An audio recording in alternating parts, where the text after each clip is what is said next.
Welcome back to the Keep Your Torch Lit podcast. I'm Sarah. Hello? I was waiting for Jack to go. Yeah, I was waiting for Sam. we were both like, neither of us wanted to. All right, it was a game of chicken. I guess I'll. I just got really paranoid. I'm like, is Sam gonna go? Like, should I go? Like, I started to like really think about like whether it'd be best for me to go first or for whether I should wait for Sam to go first. And I just feel like I got like some sort of like syndrome going on. I don't know. What do you guys think? Who do you think should go? The dictionary definition of Jack syndrome: being too afraid to go and say your name so that you wait for the other person to say their name first. Okay. See Sam syndrome, very similar. So, yeah, what an episode that was. We definitely saw a lot of syndromes. But wasn't there a total of, we saw Will syndrome, Cassie syndrome, and Chloe syndrome? Mm-hmm. Yeah, like, I've just been trying to keep track of COVID symptoms, and now I'm out here. There's some other syndromes I have to deal with. Yeah, who knew that there were diseases already being passed among these survivor castmates like 2 years ago? Well, they were predicting the COVID. Like, Austin was out there with his little, like, face mask. Oh, true. Buff thing. Yeah. It was to protect himself from the syndrome. Mm-hmm. That's really smart. And that's why they have the full body suits to protect all their whole body from COVID. Exactly. Makes a lot of sense. Oh man, I bet that Will. So, if Will syndrome is paranoia, what does that mean about how Will is reacting to COVID right now? I mean, if he's paranoid about all these things that don't even matter, how is he dealing with an actual pandemic? Yeah. He's probably fine. Maybe it's like kind of like an open flow thing. Like he becomes like so paranoid that just like goes around and just becomes, I'm chill. Yeah, that's fine. Yeah. Just kind of like combusts. Yeah. Yeah, so a bunch of freakouts. My favorite one was the Sabu Sabu meeting with Devin, Eliza, and like Emily B. Like, you had the idol, and then Devin's like, she had it this whole time. Like, they're just freaking out so much. And, like, you can really just see how into the game these people are. Yeah, and the best part is, like, I feel like they're not even, like, mad, really, at Elisa. They're just like, what? Yeah, they're not. Elisa's just so likable. Maybe she's using her Jedi mind tricks on them or something. Exactly. That, like, all the time they wasted looking for that idol, and she was lying the whole time. And then they're just like, oh, Elisa. That's so crazy. I was just thinking though, like, I don't understand like why, you know how right before Tribal, when like her and Devin she was like had this whole plan about playing fake idols, like why was she lying all the way up until like the last second? Like, was she planning on just not using her idol? Like, or was she gonna try to get away with not using her idol at all? Yeah. I think her best case scenario was getting away with it without using an idol. But she felt like she had to pull it out. I think that was a little too overly optimistic. Like, yeah. But Brady had a point too, where Brady obviously knew that they didn't have two idols because him and Ben had idols, and then at the same time. Yeah, but they don't know that. I don't think they know that Ben has. I said Brady knew it. No. But I'm saying Sabu Sabu didn't know that they had two idols. Yeah. I know. I was just talking about how, like, Brady had that whole thing where he was like, if they actually had two idols, they wouldn't announced everybody they had two idols. They would have just played them for themselves. Like, it's even another sign that like they were obviously like bullshitting them. Like, they're just like, he was just like, you know, like if they actually had two real idols, they wouldn't just announce like, we have idols. He's like, they would have just played it and voted one of them out. Like, I feel like there definitely was a very big misplay on like Tafiti last Tribal. Like, I don't know how much we talked about that, but like, I don't know. I was just thinking how Sarah going home should not have happened. Like, Eliza and Devin had no business getting out of that Tribal alive. Like, but it was just so cool to see like the pure adrenaline and how excited they were after they did. Also, when was it that Cassie said that her and Chloe molded into one person? That was also part of the sequence. Oh yeah, I think it's like because everyone groups Cassie and Chloe together, and Chloe's kind of claiming like. Well, I'm sorry, and Cassie's kind of... Wow, I'm even doing it now. I'm which one's which again? I'm not entirely sure. I don't know. One of the one that was in the car. Yeah. Cassie. One was of the like, C's, yeah. One of the two Tafiti girls with a C that starts their name. One of the she was saying how all the mean stuff that Chloe said, people are attributing to her. Even though, Cassie also kind of refused to meet with them and said she didn't have time to meet with them. But by now, this is like a few episodes ago, but it seems like it's still kind of like in everybody's minds. Mm-hmm. I mean, just like such a bold statement like that, like that. I feel like the shadow of the Crouch Tribal just will hang like large over this season for a while. Well, yeah, that's why I feel like I was really excited seeing Sabu Sabu come out of the last tribal, just given that like they had like the lowest of the low, like their Han Solo frozen in carbonite moment of Andrew drawing that rock, and then they had like this complete like Andrew, I love you. He's like, I know.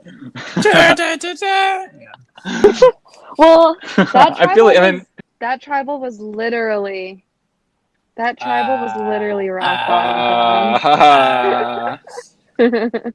Wait, but actually though, I feel like you almost can't even get worse than that. So I feel like there was only up from there. On this, sorry, Sarah, I know I'm interrupting, but I want to go on this Star Wars thing because Eliza is definitely Luke Skywalker in this case. If Andrew is Han Solo, and Austin is Princess Leia. So, anyways, I just had to say that one thing. Now we can go back. Austin is definitely Princess Leia. Do you think? Wow. I do not watch Star Wars. Do you think Princess Leia goes to bed early because of her Japanese classes? I'm sure as the ambassador for Alderaan, she needs to know a lot about different languages and different cultures. So, wouldn't be surprised. Anyways. It kind of has similar poofy hair, in a way. That's true. That's very, very true. That's true. Oh man. Sorry, I'm just getting really into this. Austin could probably for sure. do the Princess Leia buns with his hair. We know you're listening to this. We want you to send us a picture of you with the Princess Leia buns for us to use as our social media. Yes, please. I feel like after Tribal, Ben is super frazzled. He's still in that 80s outfit. Also, you could tell from his confessional setup what state of mind he's in. He has the very clean professional setup, and then he has the one where he's on the floor in a messy room and in the dark. I know. It's just a hot mess. Yeah, I love how dramatic he is. Yeah, there's the confidence of there's the confidence of the first week, setting everything up perfectly. You're wearing a nice outfit and everything, and then getting to this point.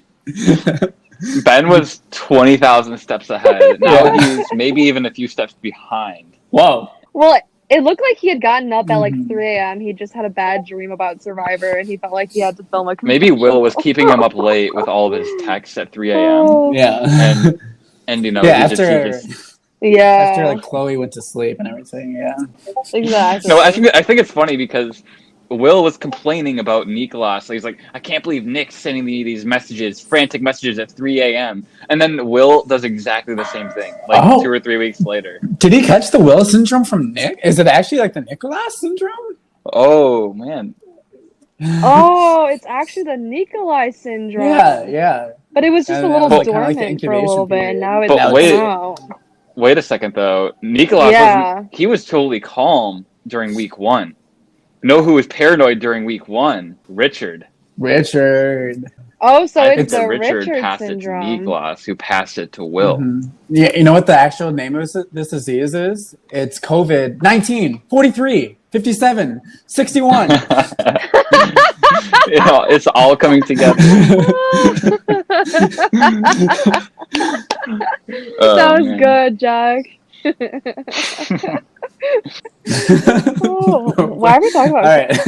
Where are we talking about?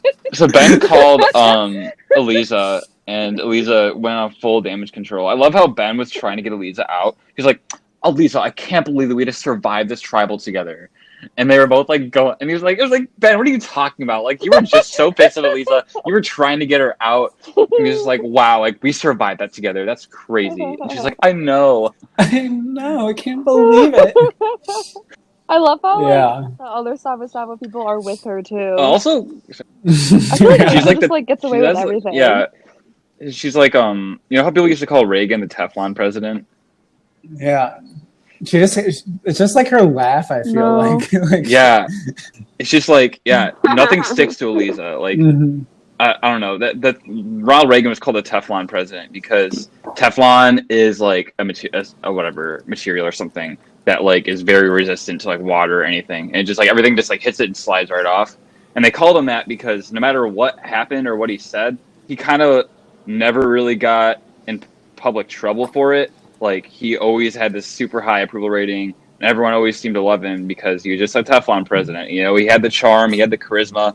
I feel like that's kind of how Eliza is, where she just has this charm and charisma where like she can get away with doing this stuff, do this crazy move and lie about her idol and all this stuff, and everyone still like loves Eliza. That makes sense. So I think that she's been definitely like working her charm and charisma really well in the game because everyone seems to want to work with her. You know, a lot of people want to go to the end with her, and they don't really holding stuff against her. So I definitely do think her target is growing a lot, but her damage control is very good. Mm-hmm. Oh, Dylan. Oh, okay. I was kind of confused about this part because, like, I remember it was funny because in the last episode, you could see he was like clapping and he was like really like kind of loving the drama. And then this episode, we saw like he apparently added Eliza and Devin into a group chat that said that was fucking sick. Like, that's just so random. But they seem to think that they can like flip Dylan because of it. That was fucking sick. Oh yeah. Because Brady seems to think that like since Dylan and Cassie lost Sarah, that the two of them are going to come to him. But Eliza and Devin seem to think that Dylan's like a lone wolf, and Ben kind of mentioned something about that too. So like, I don't know. What do you guys think? Like, it's interesting because everyone kind of thinks that they can swing Dylan to their side. So you think that he's kind of been just kind of floating in this like middle position I think for most of the game. I don't know. It kind of seems to be where he's at, but I don't know what you guys think. His pair that people thought he was with was Sarah, and now she's gone. Yeah. So I can see why people think he's kind of a free agent. And he's also pretty likable. Like, I don't think Sabu would hate him, even though he's on Tafiti. Yeah, him and Brady, I think, definitely did a pretty good job of, like, staying under the radar during all the nastiness at the Andrew Tribal. And, like, because there doesn't seem to really be any animosity towards either of them by anybody in the game right now. All right, so let's move on to the challenge then. This was a short challenge, but we got some iconic footage from it. I remember when they all showed up in onesies. It was so funny. And they all happened to kind of match. Yeah. I remember, like, at the time, like, we were all thinking, like, oh, they're all going to come in, like, you know, their own, like, personal their own personal costumes. Mm-hmm. But then they were all, like, obsessed with coordinating as a tribe. And somehow it has ended up that, like, all of them had onesies. Well, no, that's false. That's false. On the Tormenta tribe, all tribe were supplied by Emily Paddock. So Emily P owned all the onesies on the tribe that won the that's advantage. Right. Yeah, I remember that now. Which I'm not surprised about. Those are such nice onesies. I love how Austin made like a like. Was he wearing like a Monsters Inc. like onesie? Like what was it? Like he looked like a like Sully. And he did like a little like scare like roar like a roar. That was so funny. Mm-hmm. I was just like that was just funny. I don't know. I just like that. And then Jesse was the minion. The minion, and then the other tribe had the animal ones. Wait, it's actually really fitting that Jesse's the minion because she's kind of a minion role in this episode. Yeah, she's Will's minion. She's Will's bitch. Whoa. Well, I just wanted to mention that Will Ben supplied, and then immediately after, this guy called like Wyatt Lentz or something applied. What was his name? Was it Wyatt Lentz? I think that was his name. We were like, oh, we should cast both of them in the Lentz Alliance. But unfortunately, that never happened. Oh man, that guy was also kind of like a really smart guy or something. I think that would have been so funny. Man, we would have had like. We can only handle one Will. That's true. We can barely handle one Will. We'll get to it later, but this episode is where Will really just like. I feel like Will really stepped into his own and like started doing a lot of stuff. But, anyways. Tormenta wins the advantage, and that means they get to choose one person from the other tribe to sit out, or what was it? There was like two things. Wait, can we talk about Can we talk about how you guys decided who won? Like, did everyone just like vote? Did all the I producers who were feel there like just vote Cooper. or I something? feel like it wasn't like everybody. I feel like we kind of. I'm trying to remember how it was because I was there. It was like super dumb. We had to be there at like 7:30 in the morning. That thing only lasted for like 15 minutes because Cassie had like work. There's some people that were just there. It was always so hard to schedule anything for this season, so we had to get up so early. And anyways, I'm pretty sure like Cooper just like chose one of the tribes. He was just like, I think Tormenta has better costumes, and we were all like, yeah, okay. And Cooper's like, all right, Tormenta wins the advantage. Yeah.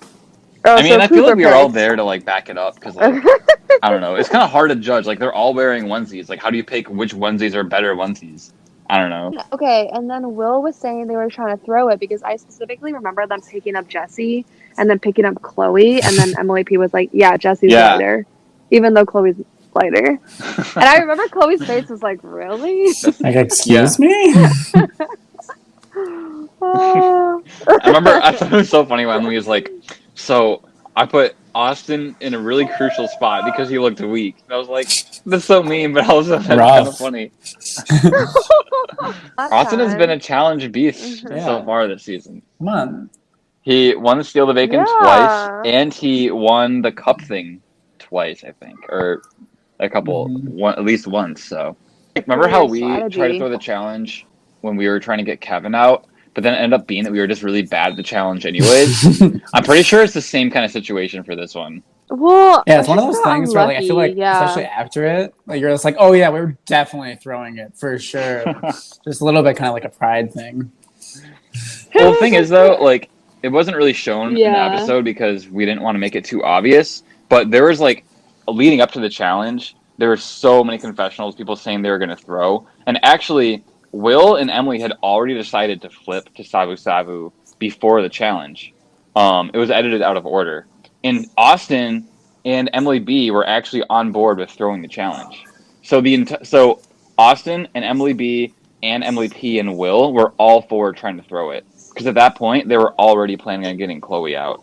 Well, what are your thoughts on throwing challenges in general? I think it works. Like you need to do it. I feel like you need to be very confident that if you're going to throw, but like in some cases, throwing challenges can be very smart because, like in this case, they got out Chloe, who was definitely against them, and saved Austin and saved Devin and Eliza, who definitely would have went home. So it's kind of like a two-person swing. Wait, so you're saying that the Chloe vote was already decided before the challenge? But it would have taken all the suspense out of the episode if that would have been shown that way.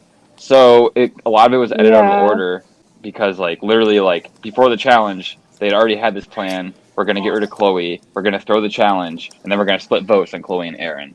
And it was pretty straightforward the entire time. So the only thing that really changed was that I think they might have briefly considered putting more votes on Aaron. And they might have briefly thought that, like, maybe Chloe has an idol.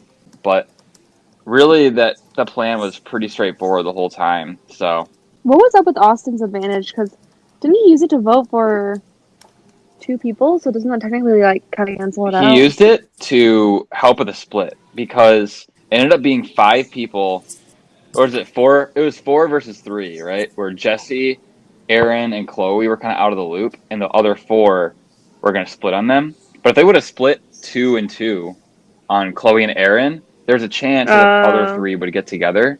So Austin used his other vote to make it 3-2. That way, no matter what, yeah. That way, no matter what, one of them wasn't going to go home. And also, his advantage is going to expire or something soon. Also, do we want to address why Jesse was kept so out of the loop? Yeah, so I think that Will actually mentioned it like briefly in the episode where he was like, "Yeah, well, Jesse, she's so far up Ben's ass that we don't even know where she is. So we're just gonna. So Jesse cannot be trusted until later. So poor Jesse is the only person that has really no clue what's going on. I guess other than Chloe. So the two of them think that Austin's going home." And Aaron, like, halfway knows what was happening, but halfway didn't. But yeah, they were afraid that Jesse was going to tell the plan to Ben, who would have told it to Tafiti, and then Tafiti might have given Chloe an idol.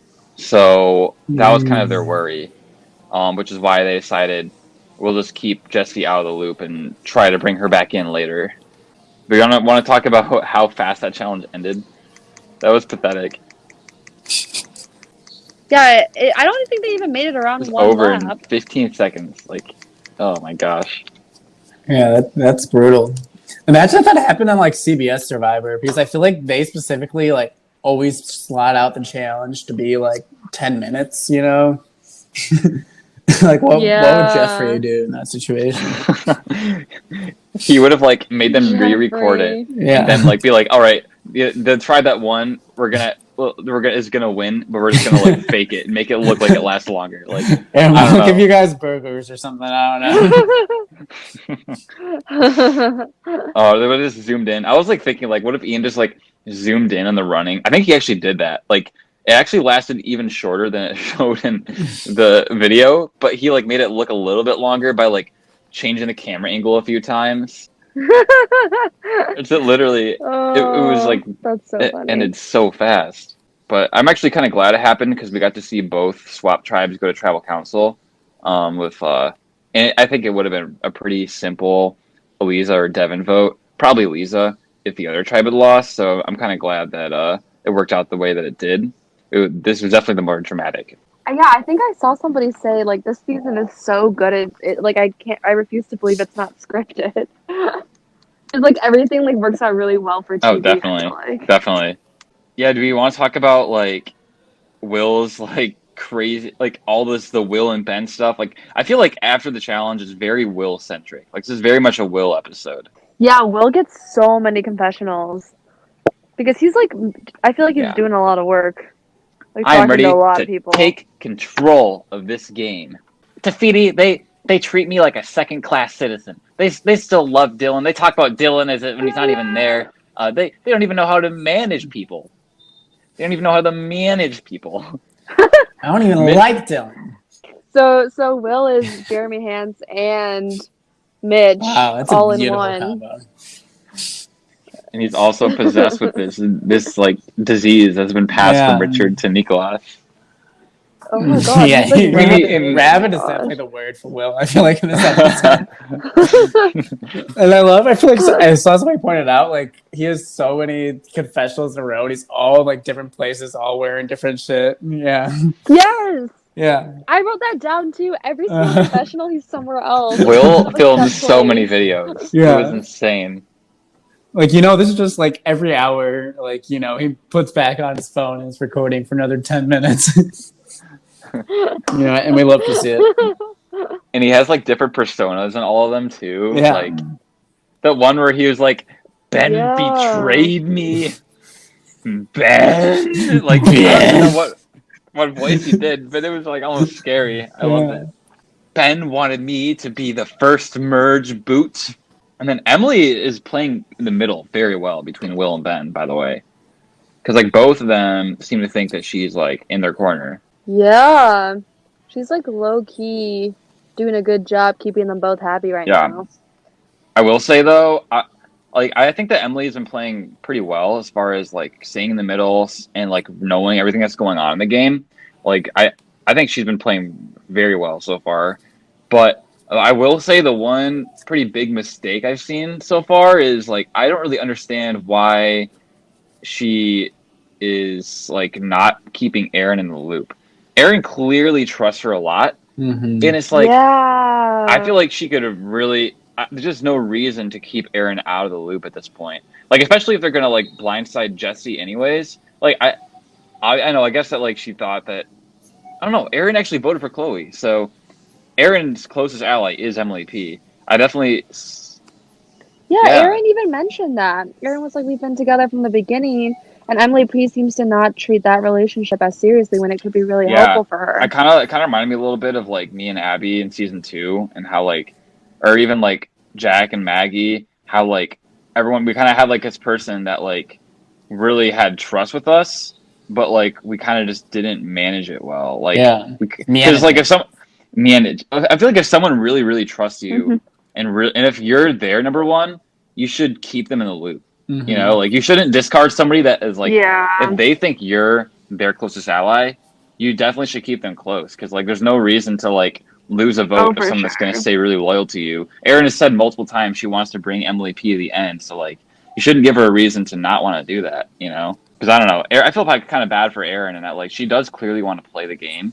And for some reason, like, I think that this episode might have been a little bit of a wake up for her because she found out that, like, a lot of people have been lying to her about that cross-tribe alliance. And she got vote split on her. Yeah. Yeah. That definitely should have been a wake-up call. Mm-hmm. But also, Austin kind of fulfilled what Will was saying last week, where he was like, Austin has such a big mouth, and he just says blah blah blah. He says stuff, and it didn't really seem like it was based on anything. But this episode, we kind of saw that, where like he was like, "Oh yeah, I forgot that I wasn't supposed to tell Erin anything, and I kind of told her stuff." Oh, yeah. I forgot it wasn't supposed to tell Erin. And the sound was strong. I feel like that's a Rupert move for sure. Yeah, Rupert, you fucked up my whole elaborate plan. I'm sorry. Loyalty. Oh man, Rupert and Princess Leia. That's a great combination. Princess Rupert. Well, Rupert was wearing the skirt. Oh remember? yes, man. What were we talking about? Yeah. Speaking of Austin, that meeting he had with Chloe, something about them just being together is just like not They're right. Just like on different worlds, I feel like. Yeah, they're like, we should both be fine, and it's just like you guys are both gonna vote for each other. Council. Like you both know that each other are gonna do that. Like, what are you even doing this for? I don't know. I actually really wonder what they said in that meeting. Like, who do they say they're gonna vote out? Like, are they both saying it's gonna be Jesse or something? Yeah. Like, it doesn't even make sense. What are they gonna say to each other? I love how far they're they're social distant. Like he does not want to catch. He does not want to. Neither of them want to catch COVID-19 4312. Well, Chloe is. I think she's definitely afraid of catching Will syndrome from people. Yeah. Because she says every time someone talks to Will, they get Will syndrome. Mm-hmm. So she does seem to think that Will syndrome is contagious. Exactly. Also, that back and forth between Will and Ben's pretty funny. Where Ben calls Will a whiny bitch, and Will says, fuck you, and Will makes fun of his haircut, and Ben says, you're 26, you need to grow up, and then they had that phone call that was so awkward. Yeah. I love that they were, like, best friends a couple episodes ago, and then this happened. Yeah, I feel like that's always the most beautiful, like, enemies is when they're friends first, and then it just deteriorates. Because then you know all your secrets. Yeah, exactly. There was the trust that was broken. Like it's one thing to just hate somebody from the get-go, but to just have that. True. It definitely has that feel of like an ugly breakup. Yes, really. Where like they loved each other, and then now it's like they kind of were growing apart for a little bit. And now Will finds out that Ben has been cheating on him from Emily, and then, it just goes downhill from there. And Ben was cheating on him because Will was sending all these paranoid texts, and, that's just the feel that it has. Poor Erin, though. She did find out from Austin. Yeah, Erin said something about, like, I want some real allies, because apparently I don't have any. And the one ally she thinks is a real ally, Emily P., isn't a real ally. So, poor Erin. She has a confessional right before Tribal where she's like, I just want to make it to the merge. Once you get to the merge, it's a whole new game. Well, I think she made it, right? She did. She barely did. Yeah. Because the merge is next week. Yeah. It's pretty established that next episode is merge. I think it's just interesting how Chloe was like so at the top of Te Fiti, and then Erin was so at the bottom of Tormenta in the beginning, yet Chloe goes out before Erin. That just shows how crazy this game is. It really did. I mean, that swap was really bad for Chloe. I mean, we'll get into more of her eulogy later, but like did she get swap screwed, do we think? A little bit, because if they had stayed on Te Fiti, I don't think she would have gone next. But lost. Yes, but they weren't going to stay in those three tribes forever, anyways. Like, yeah, I know. It did, but so the swap did kind of screw her, and just being the only Te Fiti. Yeah, just being the only Te Fiti is also. I kind of feel like Will flipped because he felt like he wasn't valued in the alliance. Like they literally had meetings where they would talk about Dylan and listen to more and talk with him more fondly than they would talk to Will, who's in the alliance, and Dylan is not even in the alliance. Like you said, they treated me like we had the talks and they treated me like a second-class citizen. I'm clearly in the bottom. And Chloe says a confessional, like, well, that's what I'm saying though. Like, if it had been Dylan yeah. instead of Chloe, probably Dylan would have gone and Chloe would have been I just safe. kind So of she think did kind that of get if they unlucky had on done a that. better job of including Will in their alliance, then he probably wouldn't have flipped in the first place. Yeah, Yeah, so just Tahiti as a whole. Since Chloe is the one on the tribe with Will and Emily, she should have probably done more to stay on their good side. It seems like Emily was kind of more on board for voting out Austin and keeping status quo, whereas Will was like, no, we need to change the game right now. Because Will was really starting to get paranoid that he was in the bottom. I think that's kind of how it started. I mean, part of it was also the fact that like he knew Ben was against him and he wanted to like make a move against Ben. So maybe a lot of it was that, but I think an element of it was. So yeah, I don't know. I think it's 50-50. Like part of it was like probably bad management of Will, but also part of it was just being screwed by the swap. Yeah. Yeah. So tribal. Was there anything super memorable about this I tribal? mean, they're all eating candy. I feel like after the last two, they're all chomping on candy. they're all. Oh, that's what it was. Some people were like, "What are they eating?" It was they're so all eating loud and kind Halloween of gross. candy. It was very much like making me have ASMR like vibes of like this crinkling wrappers and people like eating food, and it's like that's all I could hear. I couldn't even hear what they were saying for half the time. It made it less serious for me because they were just like munching, having a snack, like. And also, just I feel having like a there's more like discussion. super high tensions because I feel like everybody felt like they knew what was going on. Yeah. Like I feel like in the last two, like there was a lot of like uncertainty and just like what the fuck is going on. But then in this tribal, like everybody at least thought they knew what was going on. Like I think Emily P says, like there's three things. Like you can either think you know what's going on or you don't know what. And you think you know what's going on, you don't know what's going on, and like there were all three of those type of people there. But like I feel like people were all still pretty confident throughout the tribal. Well, yeah. I mean, I like this quote that she had where she says something about how, like, there are people here that know what's going on, people that think they know what's going on, and they're going to be blindsided, and people that think they know what's going on, and they're going to be voted out. Mm-hmm. And then, like... Yeah. Who said that? Emily P? So, like, Chloe obviously was voted off and was blindsided. Jesse and Aaron thought they knew what was going to happen, and they were blindsided. And then the other ones actually knew what was going on.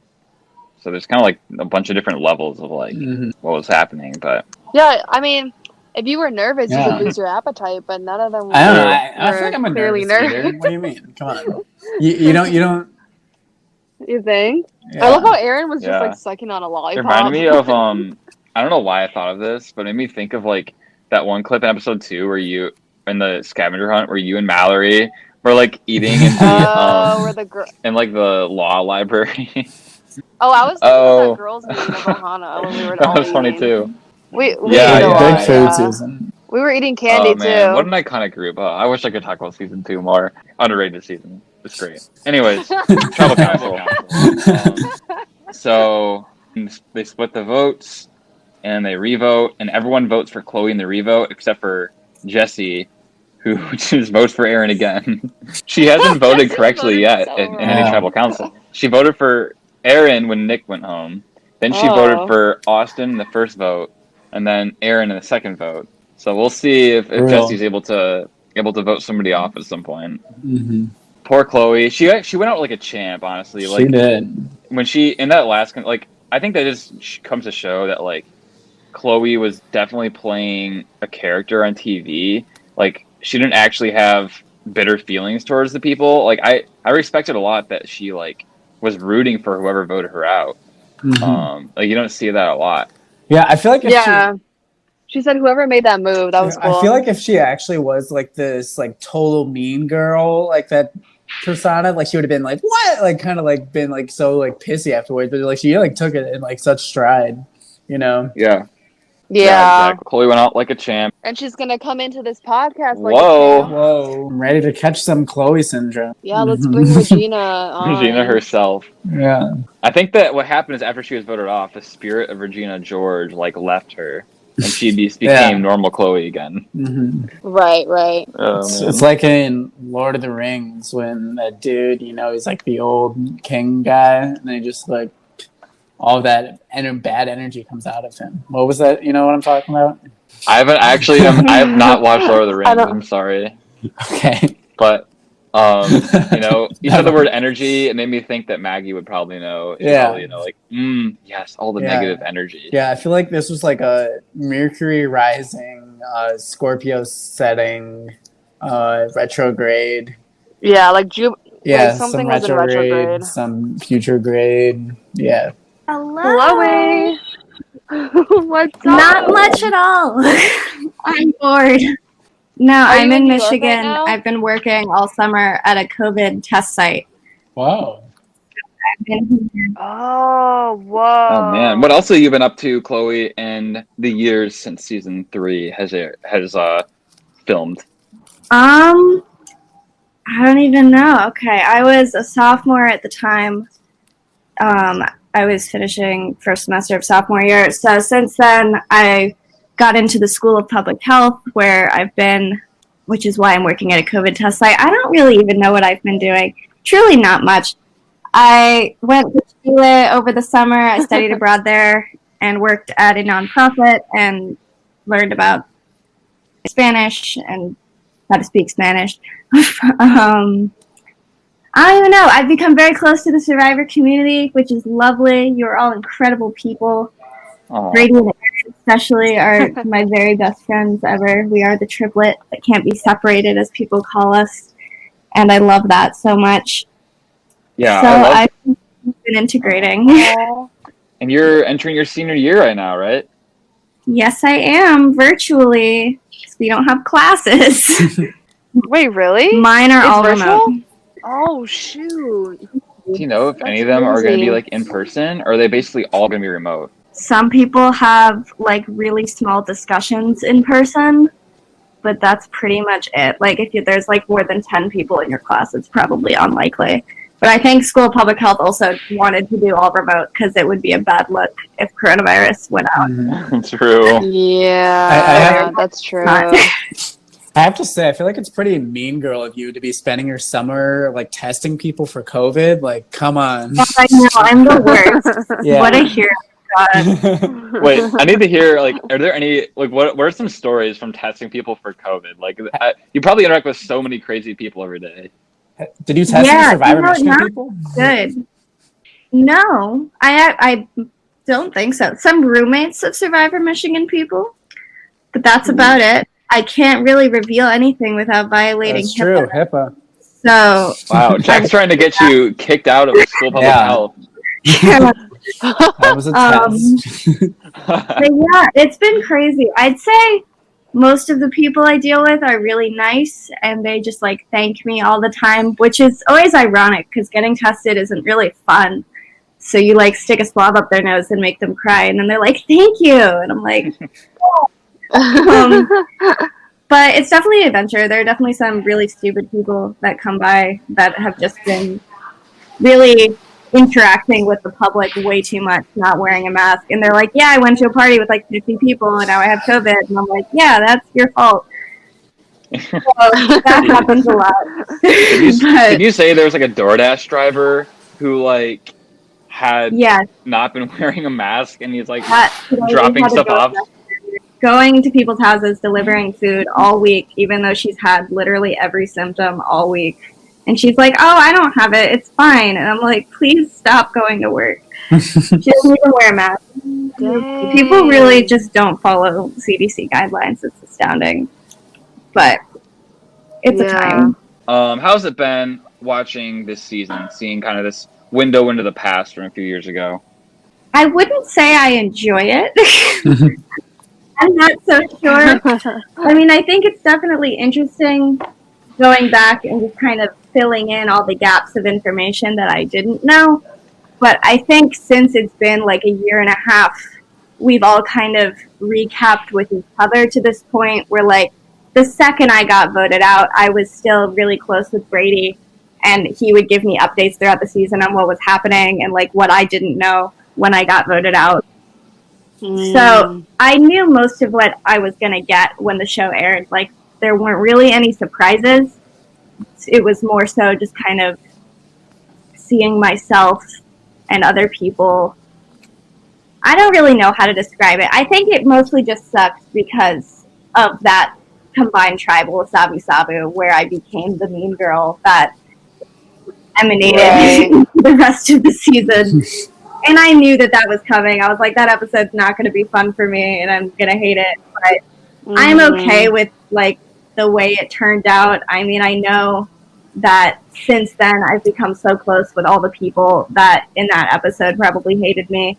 And even production, like, the second that happened, most of production probably looked at me and they were like, oh, this isn't what we expected out of Chloe. Like, we liked her in the interview. And people told me that to my face, like Akshay from season 1, like, that was his first interaction with me in person, was that tribal. So he definitely didn't like me.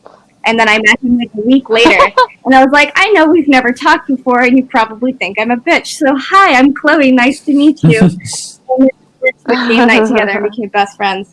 Aww. So I think it's nice to know that, like, I'm so close with these people now, and, like, that doesn't really matter that that thing happened because we've moved past it, which is nice. Yeah. Yeah. Yeah, I think that is. No, for I think sure. it's really important to note that, like, everyone that was there in that moment has moved past it. So it's like, you know, obviously the audience can have strong feelings about, like, they're rooting for different characters. You know, Andrew going out the way he did was hard to watch. But, like, as far as on a personal level, it's like, oh, come on. All of you guys got over this stuff a long time ago. And I am glad that it seems like a lot of the fan base seems to be turning around. And, like, you know, looking at the latest episode, like, a lot of the comments were like, wow, Chloe was such a great character. She was such a great villain. Like, I'm sad to see her go, you know?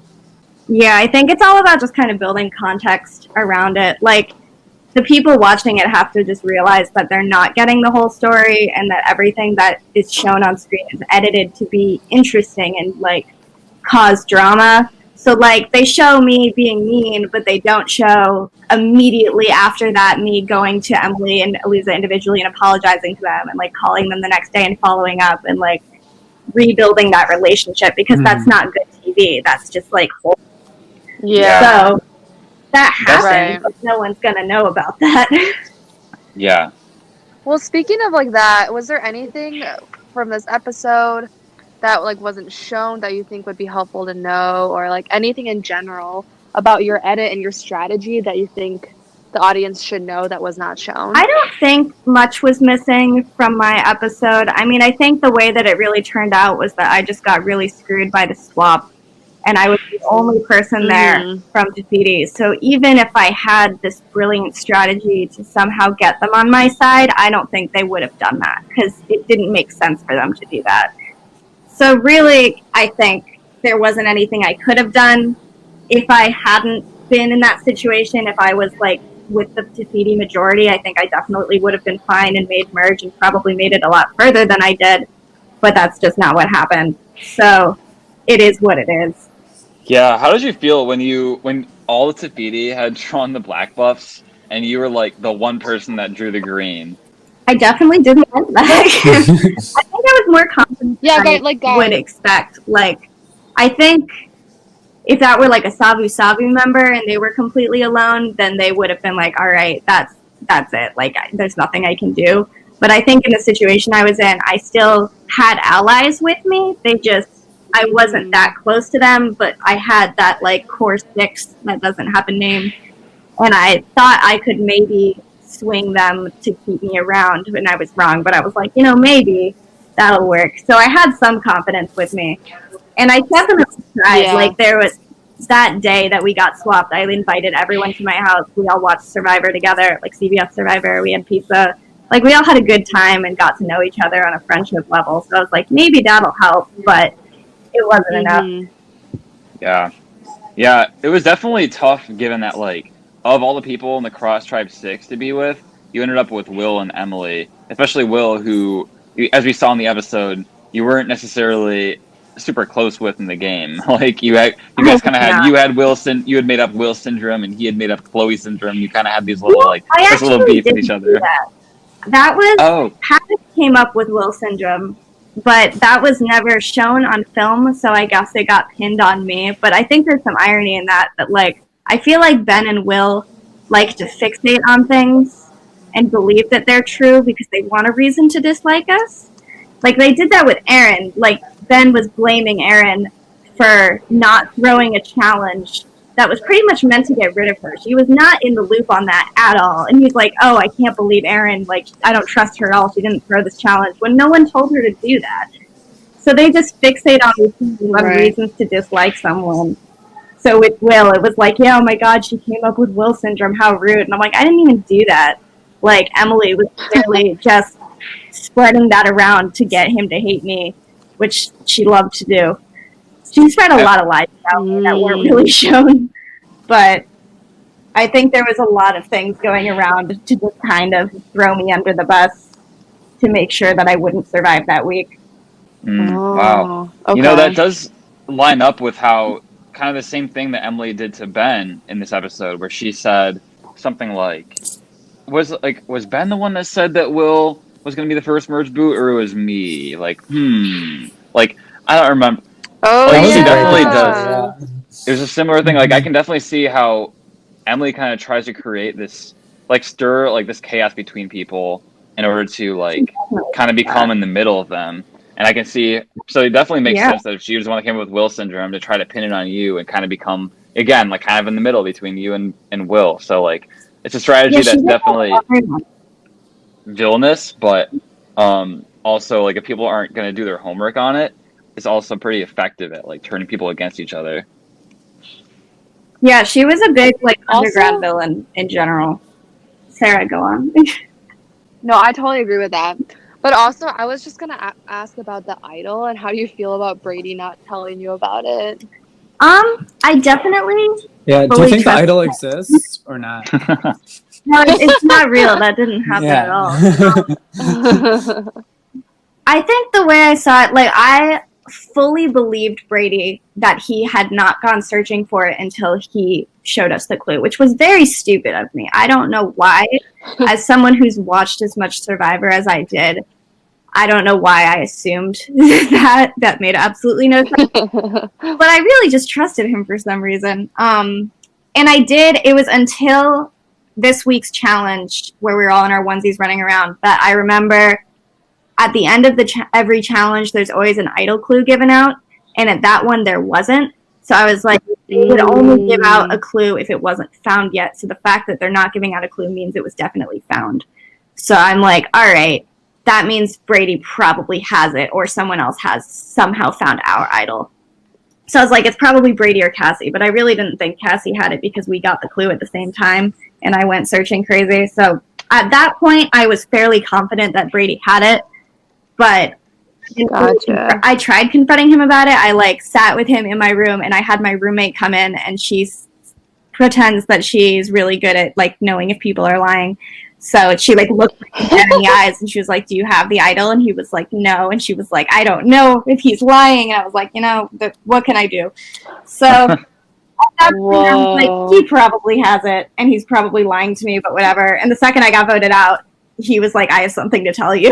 Like, oh my gosh. I remember to this day. It reminds me, Chloe, one of the things that I was bummed it wasn't filmed more. But like I remember just how much in your producer chat you talked about the idol so much, and how like you were searching for it a lot. Funny.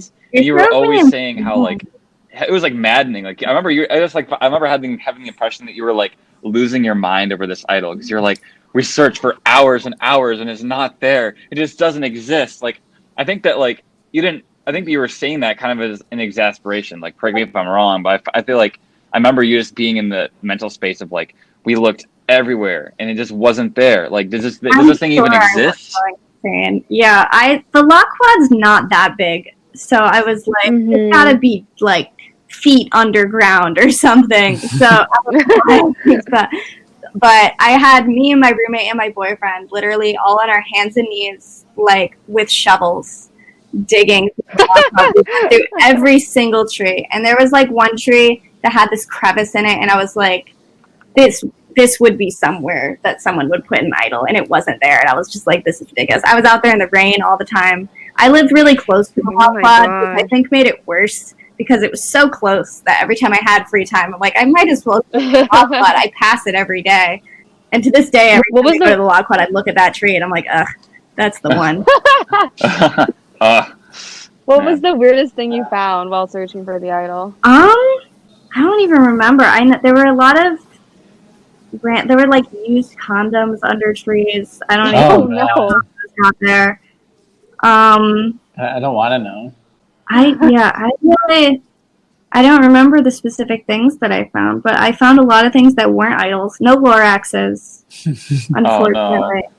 Man, if you could have got a Lorax, you might be able to save yourself on this tribal. Yeah. I even had strangers looking for it. Like, people would stare at me, like, digging through trees, and they're like, what the hell are you doing? And I would explain. And they're like, oh, I want to do that. So they would just, like, random people and their kids would, like, go look around the log quad with me. Because they found this idol that was not there ever. It was really an experience. Wow, you really gave it your all. I really tried. It wasn't there, though.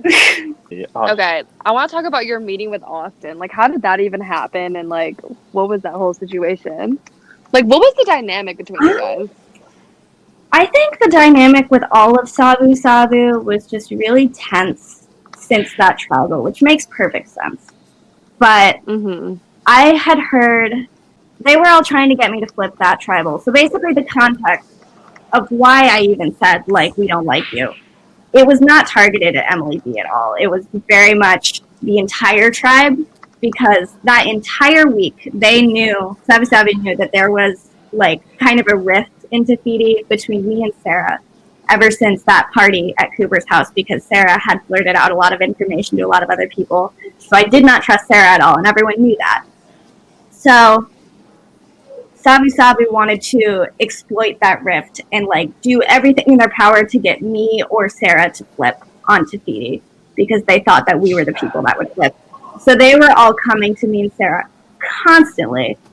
And it was incredibly annoying because it was like an overwhelming amount of, like, they weren't trying to be friends with me. They were literally just doing everything in their power to try to get Sarah against me, to flip against me. So I was constantly getting texts all day, like screenshots from Sabu Sabu, saying pretty really bad things about me just to convince Sarah that she should flip against me, which was really not fun to experience at all. So I was like, yeah, of course I don't like them. If this is my first and only experience that I'd had with them, is them just constantly throwing me under the bus.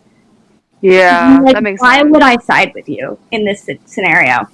So that was incredibly annoying. And so I was like, yeah, I don't like you. Like, as in, I don't like this entire tribe that this is how you're treating me right now. So that was my perspective of the story.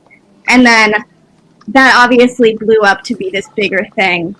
So the next day I apologized to Eliza and the day of, to Eliza and Emily B individually. And then the next morning I made a group chat with all of Sabu Sabu and me, basically explaining all of that and how I was sorry that it came out that way, but, like, that wasn't my intention. And that I wish we could just, like, be actual friends rather than, like, have these meetings for transactional purposes. And they were like, sure, let's try that. So I think Austin asked me to meet up, and I was like, sure. And at that point, I met up with him and also Emily B separately. And it was really, like, they weren't real meetings. They felt like a formality of, like, I have to meet with you to make this not weird, but, like, we don't trust each other and we're not actually going to share any information. So it was really going back and forth, like, talking about nothing. It was small talk the entire time. It really was not interesting at all. Because the two of you ended up both voting for each other in the I didn't trust Austin. Like, he said he would try to tell me that I was safe. He really wanted me to trust him. So he kept telling me, like, oh, I have this advantage. I'm going to use it to save you. I have an idol. I'm going to use it on you. And I was like, this is, like, a lot of nice things, and you have no reason to be nice to me right now. So I can only assume that you're lying. So I didn't trust Austin. And then Emily B, I kind of thought I trusted a little bit because we had just, like, a good talk after everything being tense. We, like, laid it all out on the floor and it was good. But then after that, I think I don't even remember how this went down, but Paddock basically convinced me that Emily B was lying to me, even though she wasn't. This is another example of Paddock stirring the pot for no reason. Paddock Emily stirring the B. pot. She Love just it. did that a lot. Yeah. But she basically convinced me that I should not trust Emily B, and also revealed that even after that meeting where me and Emily B had a nice talk, that her and Eliza and Austin, I guess, so all of Sabu Sabu had this pact against me and Cassie that if either of us made it to the end, if they were on the jury, they would not vote for us to win. And at that point, I'm like, I have no reason to keep any of you around. I'd rather get rid of you before you join the jury. So I just don't trust anyone on Sabu Sabu at that point. So anytime I met with them, it was really a formality. But like, neither of us trust each other, but we're going to talk right now just so that things aren't tense. And that was really it. Yeah. But now we're good. Of course. 2 years later. Oh, in that meeting with Austin, what name did he throw out? I'm just curious about that. Who? Probably Aaron. Oh, okay. I mean, I don't even remember who I Okay. voted for. Because didn't he know that you and Aaron were close though? Like, cause you I were. had a fake alliance with Erin. I wasn't really close with her. I knew that she Okay. trusted me, so I didn't really feel the need to get rid of her because I didn't think that she would target me. But I was like, she's at the bottom, so if it's going to be her or me, I'm fine with getting rid of her. Like, it's not a big deal. So I was pretty much like anyone but me in that situation. Yeah, that makes sense. And like Austin definitely makes sense. Like from your perspective, is like the person that you would be least close with on that tribe. Yeah. And I don't think he knew about the 6 at that point. I think he might have, but You found out He could've eventually. I don't think he knew the 6 were. The 6 were. Did he know that Paddock was part of the 6? I guess he did, right? I don't know what he knew at all. We really never revealed real information to each other. Well, I just Like, mean like, Not a yeah, real relationship at any point. from the episode when it showed like that he told Aaron about the 6. I think that he knew who was in it because he said something about how he corroborated that Emily Paddock was not part of the 6 to Aaron, even though she was. I don't know, random, but I kind of wish that like Paddock had taken that opportunity to like come clean to Aaron, and then like we were just talking about this earlier. Like if somebody trusts you, you gotta get them on your side. You know, the more you lie to someone who trusts you, if they eventually find out, they're gonna get burned. Yeah, I that guess was we'll see. exactly Paddock's issue. Is she kept lying and kind of getting caught in it, and then she eventually made her way to the bottom of the 6. Her and Will, because Will was paranoid as hell, and then Paddock was just spreading lies. And we're like, between the two of these, we've just got a huge loose cannon, and we can't deal with it. So the 6 wasn't gonna stay. Yeah. Like I knew that was doomed pretty much as soon as merge hit. I'm curious if there's anything you regret about your game or if there's anything you would change at all. Yeah. We ask everyone. I this. mean, I definitely regret being the mean girl just because of like how it turned. I mean, I don't think it would have changed the way the game worked out. I think I would have gotten voted out at the same time regardless of that. But I think it just was a bad look and it made people upset, which like definitely wasn't my intention, and we cleared it up literally hours later. So it really wasn't a big deal. Yeah. But it was bad at the time, and definitely bad if I were to make it to the end of the game. If they still had that pact against me, then that would have been really bad. So, Yeah. It made yeah. such good TV. I mean, I though, don't do have regret to that aspect, say. but I guess that's the main Yeah. thing. And then there really isn't that much else that I would regret. I think I trusted Brady a little bit too much. I didn't know how close he was to Ben. No one really did. Mhm. Which is really oblivious. Like, I Yeah. noticed watching it back at that tribal that I wasn't at where it was, like, new to Feedy. Him and Ben go off into the woods and have a full conversation together, and no one noticed. And I don't know how they did that in the middle of tribal, that the two of them just got up, walked away, and had a conversation, and no one thought that they were allies. I don't understand. If I was there, I think I had to have Yeah. noticed. But no one was paying attention, so it still didn't come up after that tribal. And I don't know how that happened. It was But it was a very crazy. Yeah. I'm sure that once the adrenaline's running at tribal council, there's like when all of a sudden you think that like the two people you're gonna vote out have idols. It's probably maybe those Yeah, little details that kind of just like chaotic. go over your head, you know, like, oh my gosh, am I going to survive this? And you kind of don't realize. But yeah, I know Ben and Brady. I think Brady mentioned it in, a couple episodes ago. He's like, 3 best secrets in the game: my idol, Ben's idol, our relationship. Yeah, that's about right. And I also wanted to mention how me, Jack, and Sarah were rooting for you because of the fantasy draft. Yes. Sorry, Yes. I had so You much. were the number 1 pick, I'm pretty That sure. is a lot of I pressure. was. I know. I was meant to be more, but the swap really just put me in a terrible position. So Yeah, we were like, this girl's gonna win. I remember you mentioned at the swap, like you had the green buff. You're like, I hate green. That I was do so hate funny. green. It's so bad on me. I wear black all the time. That's like the only color I wear. So Tafiti was so perfect for me. And then there's this neon green, and You're just like, everyone is not close with. And I was like, this isn't where I'm meant to be. I just didn't want to be there. I think it's just the neon shade.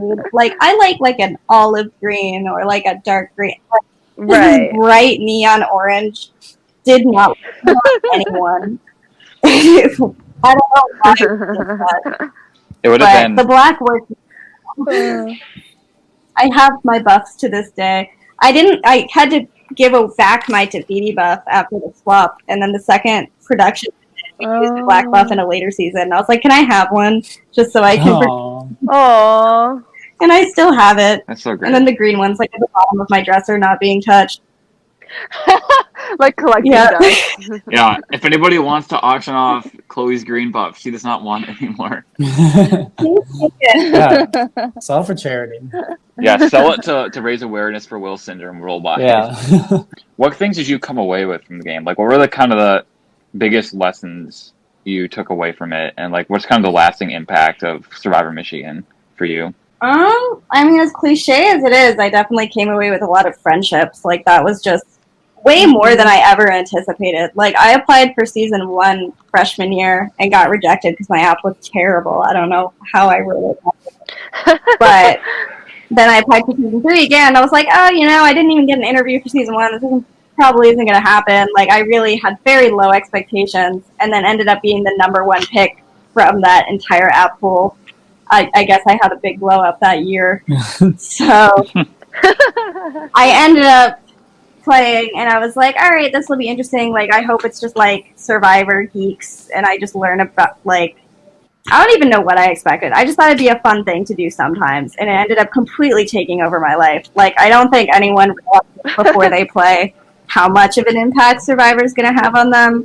But, like, any friend group you thought you had before Survivor, your Survivor group just, like, adopts you, and you become part of this big family, and it's like, we all just we spend so much time with each other. I really didn't expect that. I was like, yeah, it's like tribal once a week, challenge once a week, and then the second you leave the challenge, you go get ice cream with someone, and then the next morning you get brunch, and then you're calling them at 4 a.m. because you thought of a random idea for something, and then it ends, and then you join production, same thing.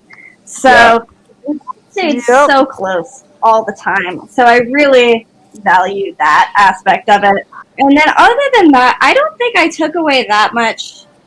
I got some trust issues for like a month, but that's like I think that's fine now. I mean, it was all game. Like, I don't think anything happened that made me legitimately not trust them as a human being. Like, at this point, everything that someone lied to me about, like, I get it. Like, I even said, after I got voted out, I'm like, yeah, I'm rooting for whoever voted me out, because that was smart. We don't hold any bitterness against any of that. So, I think it really was just a way to meet a bunch of people and, like, do this weird thing. And it was nice. I don't know. Nice. I mean, I still hold bitterness against you for betraying me in Survivor Online, but you know what? That's a different story. Fair. That's a different story. Didn't you still vote for me to win? Yeah, exactly. I know. I was like you. I was, you know what? I'm going to vote for the person that betrayed me. Yeah, I mean, sorry, that's a very obscure reference, and no one who's listening to this is going to get no it. one will get that. I played a brilliant online game and I won, and Jack's still bitter, but it's Yeah. okay. Yeah, Chloe did redeem herself and survive. So technically, we won the Yeah, draft. yeah, it just Yeah. took a It while. just took a little bit longer. Yeah. I'm really a winner. We saw something in you, okay? You know what? Yeah, that's all that matters. Truly. All right. Well, thanks for joining us, Chloe. Thanks for having me. Stay safe. Don't catch any sort of syndromes from anybody. Syndromes, yeah. I'll do my best. Well, have a good night, guys. I'll probably text you all Thank soon because we talk all the time. Yes.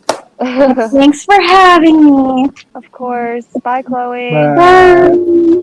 All right. The legend All right. herself. The legend herself. Yeah, it's definitely gonna miss seeing Chloe on TV because she was such a great villain. And she really did have potential. Oh yeah, she was very strategic. Like I think that's one of the things that she's underrated as a strategic player, is because we saw so much of like, I do think that she was reduced a little bit as a character to like the villain, the mean girl. But like you saw in her confessionals that she was really thinking a lot about the game and she knew a lot about strategy. Yeah, not like I feel like Austin's like the stereotypical Survivor superfan, but Chloe's also a Survivor super fan. Yeah. Yeah. She's just not pinned Yeah. as one, but she is. Yeah, definitely. Like she was wearing a buff in the interview that we had with her. I think we mentioned this in an earlier Yeah. podcast. Dude, we talk about We this do. every episode. Literally every episode. It made such a big impression on us that we Yeah. made her the number one pick. So if you want to get cast on Survivor Michigan, Wear definitely wear a buff. So shall we eulogize our wonderful friend Chloe? Chloe, I think we've already talked a little bit about this. She was a very strategic player. Unfortunately, she made some mistakes, I think, that turned some people against her, like Sabu Sabu and Will. She really did have a good handle in the game. She's a super fan that knew strategy, and ultimately that swap did not turn out well for her. So there's a number of factors that contributed to her going out. Definitely unfortunate to seeing her going out because she was a pretty big character and fun to see on screen. Yeah, I do think she gets a little bit of a bad rap by just having this episode 3 Tribal Council define her, but you can't necessarily say that it's unfair because in Survivor, the whole game is about perception and it's about managing your social skill, how the other people view you. And, whether Chloe definitely didn't have the intentions of being mean to these people, but that's definitely the way that it came off to them. And that's something that ultimately, has a little bit of a knock on the social game. But strategically, Chloe was very good. As a character, she was very good. So really unfortunate to see her go out when she did. And I'm just glad that she continued to be a part of the Survivor community. Oh. Like, she really adds a lot as a producer. Definitely. Shall we place Chloe in the 13th place pantheon? Yeah. Who are the other ones? I always forget. Yeah. Okay, so we have from season 2, 13th place would have been Bailey. Yes, Bailey. Yeah, because it was Kevin last time. Yep. That we talked about. Yeah, Bailey. And season 1, 13th place would have been Lavana. Oh, Wait, Oh, this is like a that's a Yeah. great Whoa, trio. this is an iconic Wow. trio. Wow. Okay. Lavana, Wait, honestly, Bailey, and Chloe. Chloe are kind of similar. They're actually really similar because they're both really strategic, good characters, but kind of ruined their social game a little bit at one point, and then got screwed by a swap. Yeah. Wow. Wow. Like literally, Okay. and like ruled their original Yeah. tribe. We put Bailey over Lavana, right? Yeah. We did originally. So we're just by proxy going to have Chloe over Lavana if we assume her and Bailey Yeah. are really similar. I put Lavana last character, but not so much like at like strategically and socially as much. I feel like. Yeah. I feel like Chloe versus Bailey is kind of hard. That's really Yeah. hard. They're just so similar in the way they play. I think it's almost like a tie. We'll see. I think that because know. both of them, Bailey kind of had her game tanked by Kevin a little bit, Mm-hmm. but Chloe doesn't necessarily attach to somebody who had like, Kevin. She didn't attach herself to a Kevin as much as she was kind of like. Well, I don't know. She wasn't like a Kevin though, because she didn't do anything extremely chaotic. Mm-hmm. I want to say that. One of the differences I can think of is that Chloe knows more about Survivor than Bailey. Bailey came in knowing, like, not seen any episode of CBS Survivor. Yeah. So I don't know if that would like have helped Chloe later on. I do think that Chloe, yeah, like you said, was more of a super fan. And also, like, I don't know if that necessarily affects it too much because like Mallory, for yeah, example, that's true. If someone knows won. more, you almost need to have higher expectations for them. Bailey attached herself to Kevin, Chloe Mhm. attached herself to but Brady, Kevin, and they're the ones who both had the idols. but Kevin was not a good Oh my person to God. attach herself Yeah. to because of how chaotic he was. While Brady is a really good ally to Yeah, have. Brady's a very solid person to attach himself to. If she was on Brady's tribe still, like I don't think she would have gone home. I mean, I guess I don't know. It depends on who the rest of the people are in the tribe, but yeah, I think she was put into a position Yeah, but at the where same like time, she didn't really know anybody else in her tribe. You know, like you said, and, like it would have been nice to have like another person who she could feel like really solid, and that a lot of other people had. I don't know, but sorry, what were you gonna say? Are you talking about No, Bailey? Chloe. I was just gonna say Bailey didn't have that many options though. Like Kevin was the only other Yeah. player who was really playing. Mike was kind of already Mike didn't really like Bailey at first, so they didn't vibe as well. And then who is she gonna attach herself to? AJ? Yeah, I'll say that I think that Like I can see why she picked Kevin. I don't think Chloe made any mistakes as far as who she voted for every tribal council, whereas I think it was a mistake for Bailey to vote off Daniel. I think that was a bad move. Okay. You know, like, Daniel was someone who was in an alliance with Kevin and Bailey, and they just kind of voted him out just because. But wasn't it like a Bailey? No, Kevin. Oh, wait, no. Kevin lied to Bailey and said that Daniel was coming after her when he actually wasn't. So I don't know if I can knock Bailey for that. This is tough. I've never realized how similar their games were. I personally want to put Chloe just a hair above Bailey, just given that, Okay. like, in Bailey's first time out here, she didn't know much about the game, and therefore, I feel like let's say the scenario where both of them were not screwed by the swap. If both of them are not screwed by the swap, I think that Chloe lasts longer than Bailey does. Yeah, That's fair.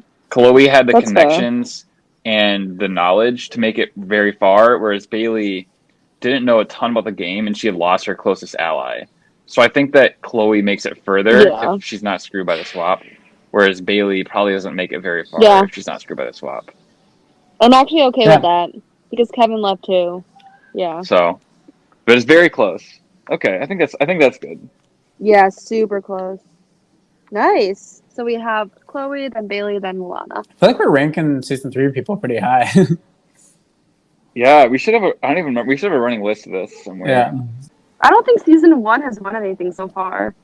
Yeah, I feel like But a it'll lot be of harder season when 1's first boots are kind of the people who weren't playing very hard. Like When we get to the end. Like when you get down to like the once we get to it's gonna be harder. Matthew from there on. Well, I guess there's still like Well, no, because Cheaty beats Matthew, but after that, Oh yeah, obviously. All right. Well, I hope you guys don't catch any syndromes between now and the next time I see you. Yeah.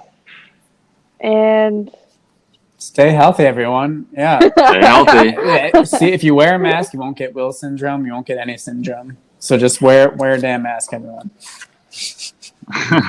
just follow Austin's lead. I think Austin used Mallory's time machine, so he knew what was coming. Yeah. He was trying to let us know. See, if you use Austin's attitude of wearing masks and going to bed early, getting all of your sleep, you'll be able to stay away from Will syndrome and any other syndrome. Yeah, and just make sure you check your phone during your Japanese class in case anything major comes up. Austin, send us the picture though. All right. All right. Goodbye. Bye.